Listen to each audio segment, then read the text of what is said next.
આ ભાઈનું એવું કહેવાનું છે કે ઓહો હજી લગ્ન નથી કર્યા, અને એવા ઘણા લોકો જે મને પૂછપૂછ કરતા જ રહે છે કે લગ્ન કેમ નથી કર્યા અને હજી કેમ આવી રીતે એકલા રહે છે, શું ફાયદો, અને પછી ઉંમર નીકળી જશે અને આમ થઈ જશે તેમ થઈ જશે.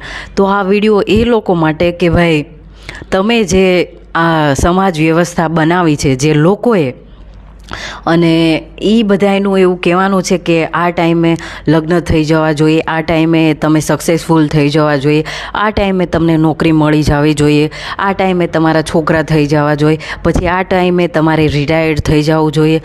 તો મારો એમને આ જવાબ છે કે ભાઈ તમે બધાએ આ ડિસાઈડ કર્યું છે, પણ મને ખુદને ખબર છે કે મારે ક્યારે નોકરી લેવી, પછી મારે ક્યારે કોઈ સાથે લગ્ન કરવા, ક્યારે મારે છોકરા કરવા છે, પછી ક્યારે મારે રિટાયર્ડ થવું છે. એ મારી ખુદની મનની મરજી છે.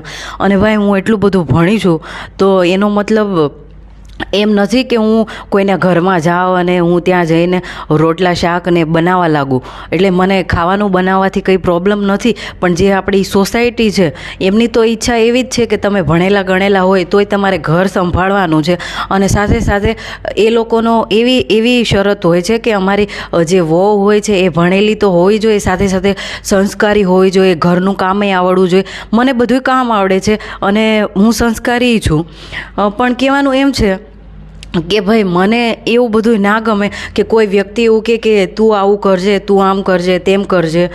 તો આ બધી વસ્તુ જે છે એ મારા મનમાં બેસતી નથી, અને જ્યારે બેસશે ત્યારે હું લગ્ન કરી લઈશ. અને ભાઈ કોણે કીધું કે લગ્ન છે એની ઉંમર જતી રહે? પણ તમે ક્યારેય જોયું નથી કે અમુક લોકો છે એ સ્પિરિચ્યુઅલ મેરેજ કરે છે, અને અત્યારે જે બધાય લગ્ન છે એનો ખાલી ઉદ્દેશ એ છે કે કોઈ પણ જે છોકરો કે છોકરી છે એ છોકરી એમના જીવનમાં જાય અને એમની પેઢી છે એને આગળ વધારે, અને એમાં એક જ વસ્તુ હોય છે કે જે સેક્સ છે એ હોય છે, અને પછી એમને એ પેઢીને આગળ વધારવાની એ. તો મારી એવી કંઈ ઈચ્છા નથી કે હું જઈને કોઈના માટે રોટલા બનાવવા લાગું અને હું કોઈના માટે છોકરા પેદા કરી દઉં. મારા જીવનનો ઉદ્દેશ એ નથી. અને કોણે એવું કહી દીધું કે તમારા જીવનમાં કોઈ છોકરો આવે અને તમારા લગ્ન થઈ જાય તો જ તમારું જીવન સફળ છે? એવું કોણે કહી દીધું? એવી ઘણી સ્ત્રીઓ છે, અને મેં જ મારી સામે કેટલા બધા મારા પ્રોફેસર્સ, મારી કેટલી ગૃહમાતાઓ અને એવા ઘણી જે છોકરીઓ એમણે લગ્ન નથી કર્યા તો એ એમના જીવનમાં સક્સેસફુલ છે.